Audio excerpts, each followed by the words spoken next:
Hello friends, welcome to NCERT Pathshala. हम लोग देखते हैं क्लास 11th के पॉलिटिकल साइंस का सेट 5 को। ठीक है, क्वेश्चन नंबर फर्स्ट है, संविधान सभा के लिए चुनाव कब संपन्न हुआ? तो संविधान सभा का जो चुनाव था वो कब संपन्न हुआ था? जुलाई 1946 में। नेक्स्ट क्वेश्चन है, भारतीय संविधान को अपनाया गया किसके द्वारा? फर्स्ट ऑप्शन है संविधान सभा, सेकंड ऑप्शन है भारतीय संसद द्वारा, थर्ड ऑप्शन है गवर्नर जनरल, फोर्थ ऑप्शन है ब्रिटिश संसद द्वारा। तो भारतीय संविधान को अपनाया गया किसके द्वारा? संविधान सभा के द्वारा। ठीक, बढ़ते हम लोग question number third. Question number third है, मौलिक अधिकारों के संशोधन में कौन सक्षम है? मौलिक अधिकार क्या? संविधान में अगर कोई भी संशोधन करना हो तो वो कौन कर सकते हैं? केवल संसद कर सकता है। ठीक है, संसद के दो अंग हैं केंद्र में, लोकसभा और राज्यसभा। ठीक है, आपका एक हो गया लोकसभा और दूसरी राज्यसभा।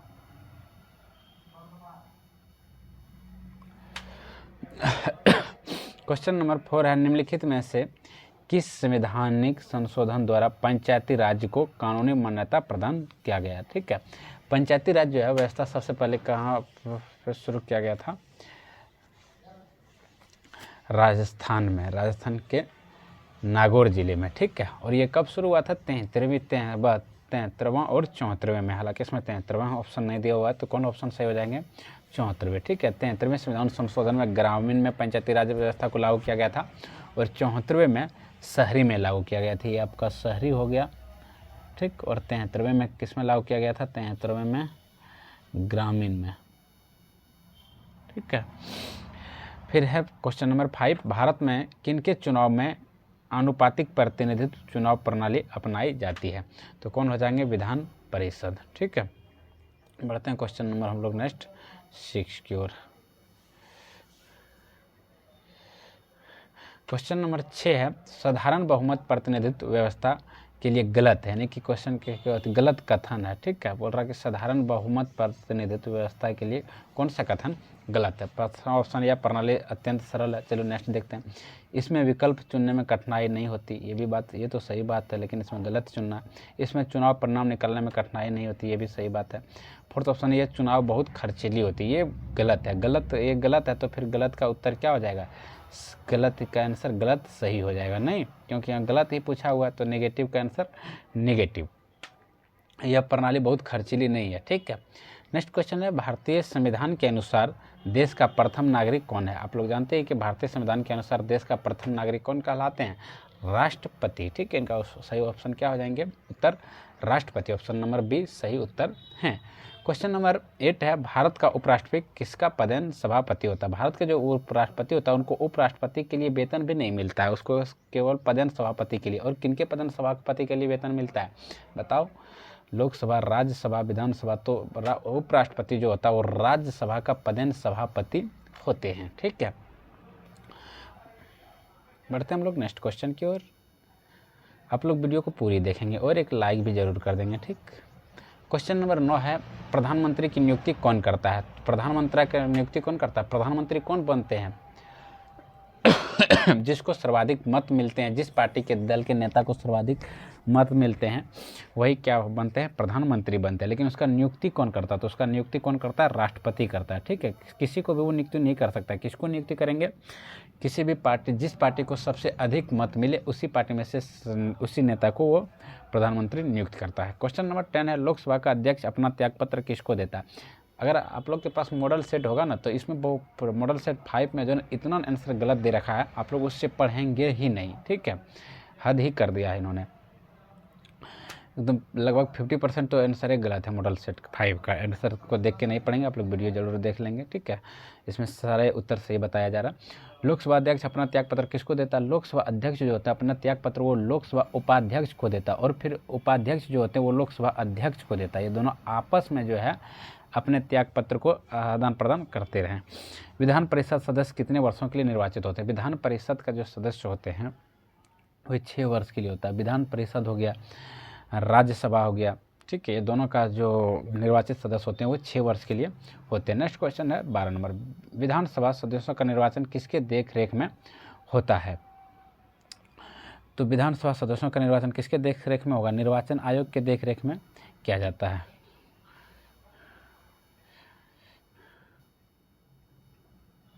क्वेश्चन नंबर 13, संविधान की व्याख्या करने का अंतिम अधिकार किससे प्राप्त है? बोल रहा है कि संविधान का व्याख्या करने के लिए अंतिम अधिकार किसको प्राप्त है? संविधान का व्याख्या करने का अंतिम अधिकार सर्वोच्च न्यायालय को प्राप्त होता है। ऑप्शन नंबर डी आपका बिल्कुल सही उत्तर है। बढ़ते हम लोग क्वेश्चन नंबर 14 की ओर। ठीक है, क्वेश्चन नंबर 14 है, भारत में नगर पालिका है, भारत में जो नागरिक पालिका वो किसके अधीन रहता है? भारत की नगर पालिका जो है राज्य सरकार के अधीन रहते हैं। ठीक है, किनके अधीन? राज्य सरकार के अधीन। में पेन लेना बहुत जरूरी हो गया। राज्य सरकार के अधीन। ठीक है, हालांकि इसमें ऑप्शन ही नहीं दिया हुआ ये।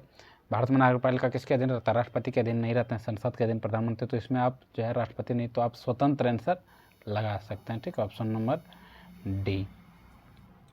नेक्स्ट क्वेश्चन है 15 नंबर, संघ और राज्यों के विधायी संबंधों का संचालन किन सूचियों के आधार पर किया जाता है? बोल रहा है संघ और राज्यों के जो है विधायी संबंधों का संचालन किन सूचियों के आधार पर किया जाता है? फर्स्ट ऑप्शन है संघ सूची, सेकंड ऑप्शन है राज्य सूची, थर्ड ऑप्शन है समवर्ती सूची, फोर्थ ऑप्शन है उपरोक्त सभी। संघ और राज्य विधायी संबंधों का संचालन, देखो कुछ संघ जो होता है उसमें केवल केंद्र सरकार कानून बना सकते हैं, राज्य सूची जो होते हैं उसमें केवल राज्य सरकार कानून बना सकते हैं, समवर्ती सूची जो होते हैं उसमें दोनों कानून बनाते हैं। ठीक है, संघ सूची और राज्य सूची दोनों इसमें कानून बना सकते थे। इसको उपरोक्त ऑप्शन सभी क्या हो जाएंगे? सही हो जाएंगे। क्वेश्चन नंबर बढ़ते हैं 16 की ओर, भारत में सुदृढ़ केंद्र के साथ संघीय ढांचा का विचार कहाँ से लिया गया? तो ये आपका सही उत्तर क्या हो जाएंगे? आप लोग जानते हैं इसका सही उत्तर कनाडा। ठीक है, इनका सही उत्तर क्या हो जाएंगे? ये पिछले सेट में भी देखे थे। अगर आप लोग पिछले सेट का वीडियो नहीं देखे हैं तो आप लोग जरूर देख लेंगे। ठीक है, अगर सारे वीडियो नहीं दिख रहा है तो आप लोग चैनल को सब्सक्राइब कर लेंगे। चैनल को सब्सक्राइब करने से क्या होता है कि आपको सारे वीडियो दिख जाता है और आपको कोई लॉस भी नहीं होता है।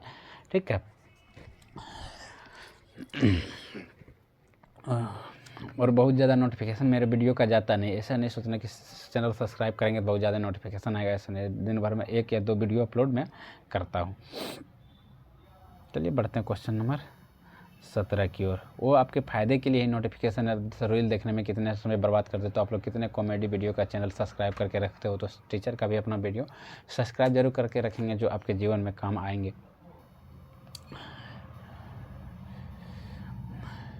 क्वेश्चन नंबर 17 है, भारत में निम्नलिखित में से किसके अंतर्गत पंचायती राज प्रणाली की व्यवस्था की गई है? बोल रहा है कि भारत में जो है किसके अंतर्गत पंचायती राज प्रणाली की व्यवस्था किया गया है? मौलिक अधिकार, मौलिक कर्तव्य। अच्छा, मौलिक अधिकार जो है भाग किससे संबंधित है? भाग 3 से संबंधित है। ठीक है, मौलिक अधिकार भाग 3 से संबंधित है। ठीक, और राज्य का नीति निर्देशक तत्व तो किससे संबंधित है? भाग 4 से संबंधित है, 4 का ए से। ठीक है, मौलिक कर्तव्य भाग 4 से संबंधित है और राज्य का नीति निर्देशक भाग 4 का ए से। ठीक है, और भाग 2 किससे संबंधित है? नागरिकता से। भाग 2 किससे संबंधित है? नागरिकता से। ठीक है, तो पंचायती राज प्रणाली किसके अंतर्गत आते हैं? राज्य के नीति निर्देशक तत्व के अंतर्गत आते हैं। ये आपका जो है अनुच्छेद 36 से कहाँ तक है? 51 तक है। नेक्स्ट क्वेश्चन है, भारतीय संविधान के किस संशोधन में पंचायती राज संस्थाओं को संवैधानिक आदान प्रदान किया गया था? अब देखो इसमें दोनों ऑप्शन दे रखा है, 73वें और 74वें। ठीक है, आप सही उत्तर क्या मारेंगे? 74वें संविधान संशोधन द्वारा। नेक्स्ट क्वेश्चन है, कल्याणकारी राज्य की संकल्पना का समावेश भारत के संविधान में है। बोल रहा है कल्याणकारी राज्य की संकल्पना, ये आप क्वेश्चन नंबर 19 है। तो कल्याणकारी राज्य की समावेश किसमें किया गया है? राज्य के नीति निर्देशक तत्व में बोला गया है भारत एक कल्याणकारी राज्य है। हम लोग बढ़ते हैं क्वेश्चन नंबर 20 की ओर। क्वेश्चन नंबर 20 है, भारतीय संविधान में संशोधन के लिए विधेयक लाया जा सकता है। भारतीय संविधान में संशोधन का जो विधेयक है वो लोकसभा और राज्यसभा दोनों जगह से लाया जा सकता है। ठीक है, या तो लोकसभा से भी ला सकता है और राज्यसभा से भी ला सकता है। और विधेयक को पारित करने के लिए दोनों सदनों में पेश करना जरूरी होता है और दोनों सदनों से उसको हस्ताक्षर लगना भी जरूरी होता है। उसके बाद उस पर राष्ट्रपति हस्ताक्षर करते हैं। उसके बाद कोई भी चीज़ें जो है विधेयक पारित हो जाती है, बन जाती है, कानून बन जाती है। नेक्स्ट क्वेश्चन है 21 नंबर, राजनेता के लिए राजनीति क्या है?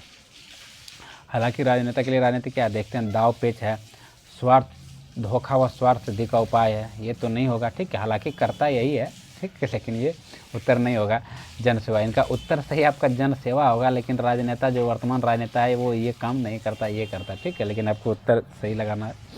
क्वेश्चन नंबर 22 है, इनमें कौन राज्य शासन व सत्ता का अध्ययन करता है? नैतिक विज्ञान, राजनीतिक विज्ञान, लोक प्रशासन या इतिहास? तो इनमें कौन करेंगे? राजनीतिक विज्ञान।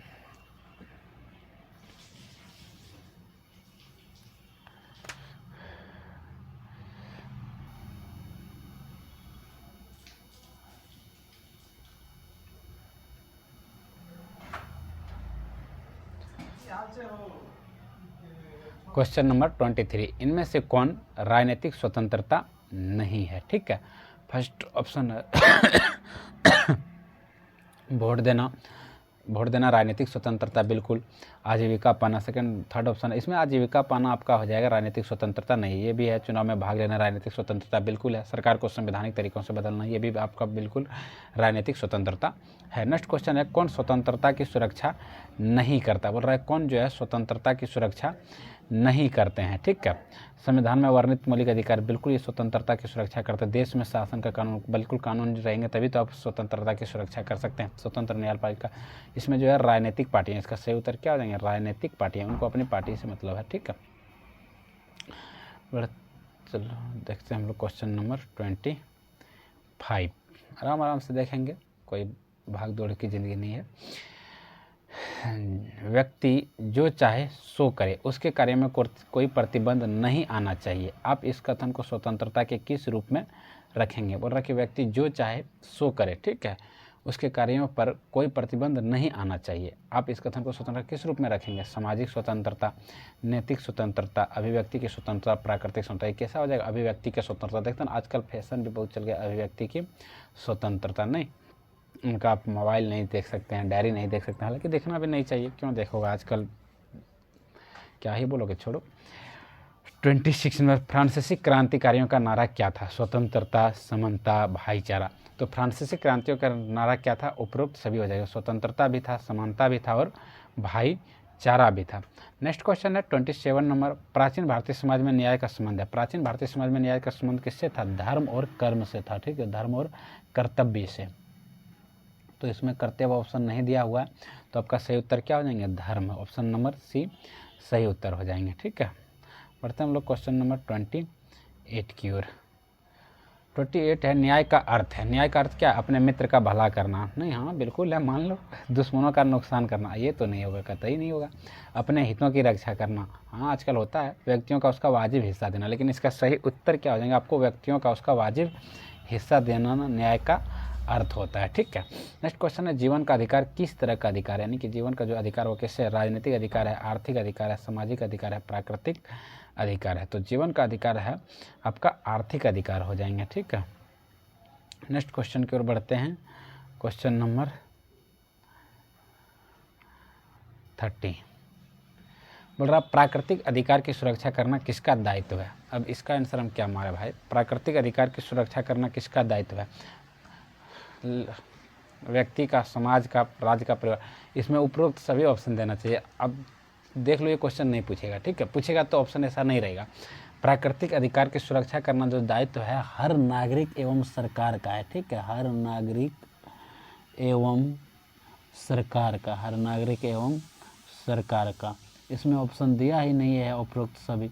अब इसमें हमसे क्या मार रहे हैं? अरे लो जाओ, कट गया। ठीक है क्या मारे, देख लो, इसमें ये क्वेश्चन नहीं पूछा जाएगा। ठीक है, क्वेश्चन ये गलत है, क्वेश्चन ये गलत है। ठीक, नेक्स्ट क्वेश्चन है 31 नंबर, एक व्यक्ति द्वारा घर में टेलीफोन लगवाने के लिए आवेदन दिया गया, 2 माह बीत जाने पर भी घर का टेलीफोन नहीं लगा। व्यक्ति देरी का कारण जानने के लिए किस प्रकार का प्रयोग करेगा? तो ये आपका सही उत्तर क्या हो जाएंगे? सूचना अधिकार। ठीक है, नेक्स्ट क्वेश्चन है, भारत में नागरिकता के संबंध में कानून बनाने का अधिकार किसको है? तो भारत में नागरिकता के संबंध में कानून बनाने का अधिकार केवल किसको है? संसद को। ठीक है, नागरिकता या किसी भी चीज़ में जो है कानून बनाने का अधिकार किसको है? संसद को। नागरिकता किससे संबंधित है? भाग 2 से। ठीक, चलिए बढ़ते हैं क्वेश्चन नंबर हम लोग नेक्स्ट की ओर।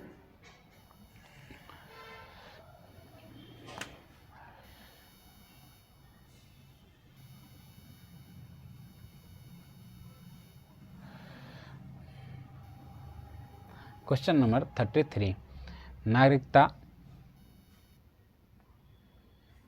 क्या ही लिखा है, नागरिकता रद्द हो सकती है, नागरिकता खत्म हो सकती है। ठीक है, यहाँ पे लिखा हुआ है नागरिकता खत्म हो सकती है, नागरिकता खत्म हो सकती है। ठीक है, पहला ऑप्शन है शिक्षा प्राप्त करने के लिए विदेश जाने पर। नहीं भाई, शिक्षा प्राप्त करने के लिए विदेश जाने पर जो है नागरिकता खत्म नहीं किया जाता है।